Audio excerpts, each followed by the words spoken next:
Hello my dear students, Gayatri Vidya Mandir उच्च माध्यमिक विद्यालय सांचौर जिला जालौर के हमारे YouTube चैनल पर आप सभी का एक बार फिर से स्वागत है। प्रिय विद्यार्थियों, आज हम कक्षा 6 के विषय गणित अध्याय 9 आंकड़ों का प्रबंधन प्रश्न 9.1 के सवाल हल करना सीखेंगे। देखो बच्चों, हमारे सवाल में ये कुछ संख्याएं दी गई है, इन संख्याओं को आंकड़े बोलते हैं। देखो हमारे सवाल में क्या लिखा है, गणित के एक टेस्ट में 40 विद्यार्थियों द्वारा निम्नलिखित अंक प्राप्त किए गए। इन अंकों को मिलान चिन्हों का प्रयोग करके एक सारणी के रूप में व्यवस्थित कीजिए। बच्चों, 40 विद्यार्थियों को गणित के एक टेस्ट में निम्न प्रकार से अंक मिले, किसी को 8, किसी को 1, किसी को 3। गणित के एक टेस्ट में 40 विद्यार्थियों के ये प्राप्तांक कितने उनको मिले। इन अंकों को मिलान चिन्हों की सहायता से अपन को एक बंटन सारणी में व्यक्त करना है। आज आपको सीखना बंटन सारणी कैसे बनाते हैं। तो देखो कैसे लिखेंगे हम। आज हम सीख रहे हैं बंटन सारणी।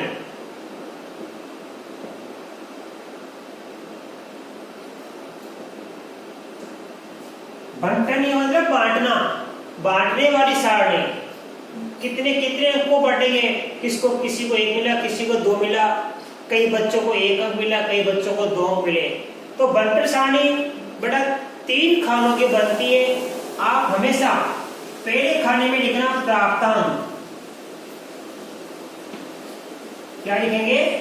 प्राप्तांक। दूसरे खाने में लिखना आप हमेशा मिलान चिन्ह।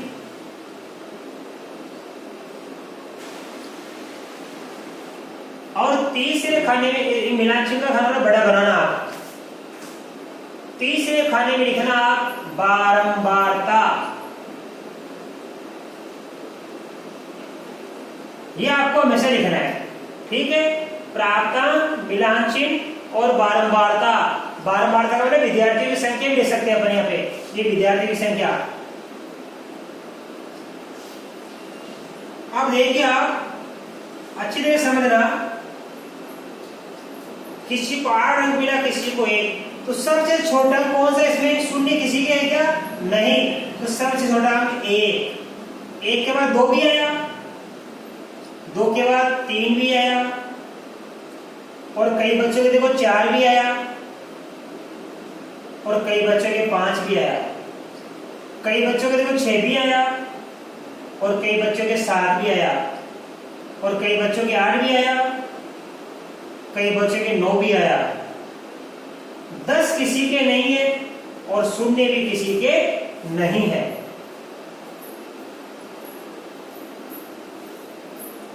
अब आप देखना, एक अंक कितने बच्चों को प्राप्त हुआ। बारंबारता का मतलब है बार बार आना, यानी किसी अंक की गिनती करना, किसी अंक की प्रविष्टि। कौन सा अंक कितनी बार आया, आप उसकी गिनती करके बारंबारता के खाने में लिख देना। बच्चों, एक अंक कितने विद्यार्थियों को प्राप्त हुआ, उसकी गिनती करके आप बारंबारता के खाने में लिखना। अब एक अंक देखो, गिनती कर रहा हूं मैं। 1,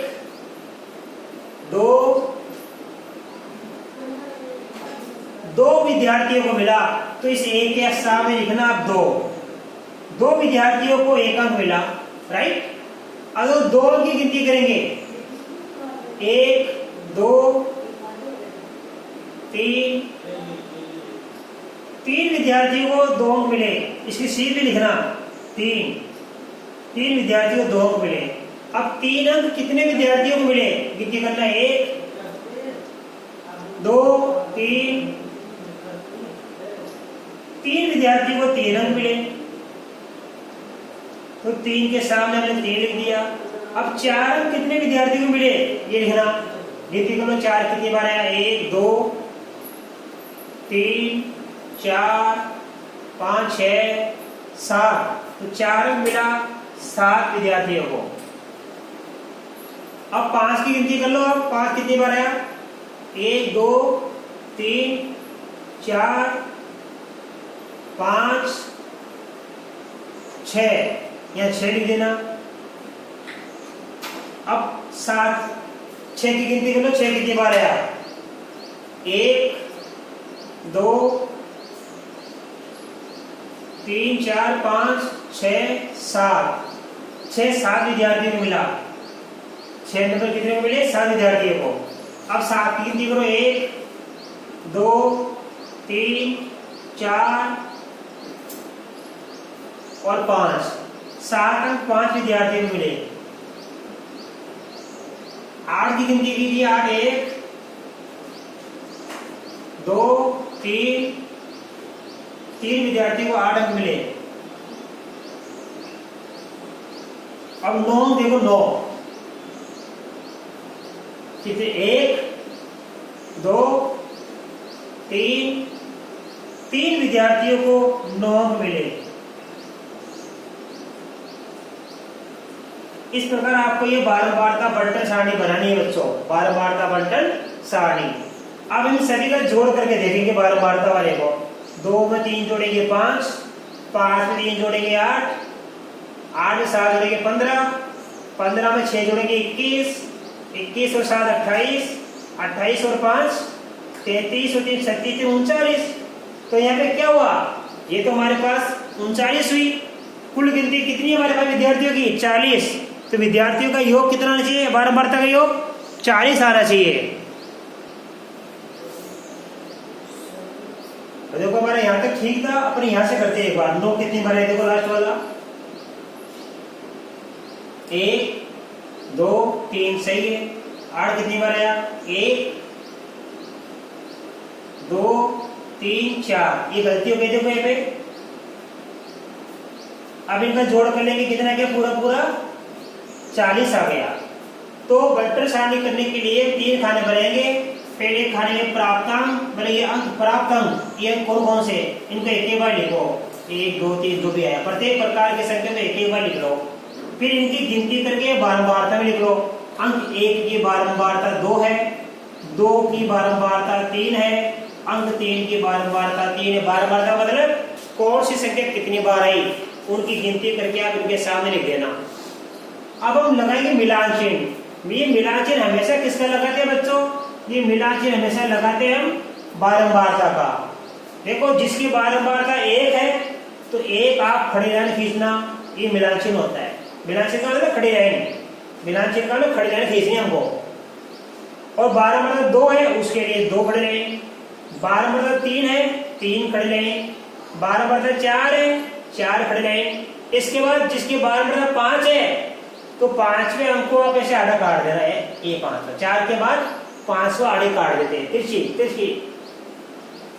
अब देखो जैसे बारंबारता कितनी? 2 है तो इसके सामने आप 2 खड़ी लाइन खींच दीजिए। ये 12 3 है तो इसके सामने आप 1 2 3 खींच दीजिए। फिर 3 है तो इसके सामने आप लिख दीजिए 3 1 2 3। ये 7 है तो आप खींच दीजिए 7 1 2 3 4। 4 के बाद 5वां आड़ी काट देना है तिरछी, ये 5 6 7। फिर 6 तो 1 2 3 4, या एक काट दी 5, ये 6। अब फिर 7 है तो 1 2 3 4, 4 के बाद ये 5, ये 6 और ये कितने हो गए? 7। अब बार 5 के लिए कैसे करेंगे बच्चों? 1 2 3 4 और ये हमने काट दी 5 हो गई। अब 4 के लिए कैसे करेंगे? 1 2 3 4 और 3 के लिए 1 2 3। तो आपने क्या समझ में आया? मिलान चिन्ह के लिए हम बारंबारता को क्या लिखते हैं? ये बारंबारता के जो अंक है, बारंबारता की जो संख्या है, इनके मिलान चिन्ह लिखने पड़ते हैं। मिलान चिन्ह का खड़ी लाइन, बारंबारता 1 के लिए 1 खड़ी लाइन, 1 के लिए 1, 2 के लिए 2 लाइन, बारंबारता 3 के लिए 3 लाइन, बारंबारता 4 के लिए 4 लाइन और बारंबारता 5 के लिए ये 5 हम तिरछी काट देते हैं। 4 तो खड़ी, 1 तिरछी 5। हर 5वां अंक हम तिरछा कर देंगे, यही काट देंगे। एक बार हम अधिक से अधिक कितनी खड़ी लाइन खींच सकते हैं बच्चों? 4। 5 होने पर अधिक काटेंगे। फिर 6 7 8 9, ध्यान देना ये 5 हो गई। 5 के बाद ये 6 7 8 9 हो गई, ये काट दो 10। फिर 11 12 13 14, ये 15। 16, 17, 18, 19, ये 20। इस प्रकार हर 5 अंक आड़ा काट देते हैं। तो आज हमने सीख लिया इन अंकों की बार बारता बंटन सारणी बनाना। बंटन सारणी कैसे बनती है? पहले में प्राप्तांक, दूसरे में मिलान चिन्ह और तीसरे खाने में बार बारता लिख देना। अब देखो बच्चों, हमारे सवाल में आगे और लिखा है, आप ध्यान देना। इसमें लिखा हमारे सवाल में 2 प्रश्न दे रखे हैं। इन दोनों प्रश्नों का हमको बच्चों जवाब देना है। अब देखिए बच्चों, हमारे पास 2 सवाल है इसमें। बार बार बंटन सारणी बनाना आपको सिखा दिया। अब इसमें 2 प्रश्न है। नंबर 1, पहला प्रश्न है 7 या अधिक अंक प्राप्त करने वाले विद्यार्थियों की संख्या कितनी है? देखो 7 या 7 से अधिक, 7 भी आ सकता है, 8 भी आ सकता है, 9 भी, 7 भी आ सकता है या अधिक। तो 7 8, 7 अंक कितने जनों को मिला? 5 को। 8 अंक कितने को मिला? 4 को। 9 अंक कितने को मिला? 3 को। तो 7 या 7 से अधिक अंक प्राप्त करने वाले विद्यार्थियों की संख्या तो यही हो गई हमारे पास में। तो लिखेंगे 7 या अधिक अंक प्राप्त करने वाले विद्यार्थियों की संख्या 5 + 4 + 3। 5 में 4 जोड़ेंगे 9, 9 में 3 जोड़ेंगे 12। तो 12 विद्यार्थी कैसे हैं? जिनको 7 या 7 से अधिक अंक प्राप्त हुए हैं। दूसरा प्रश्न है 4 अंक से कम प्राप्त करने वाले विद्यार्थियों की संख्या। तो 4 अंक तो ये, 4 से कम कौन कौन सा है? ये तीनों। 3 अंक कितने विद्यार्थियों को मिला? 3 को। 2 अंक कितने विद्यार्थियों को मिला? 3 को।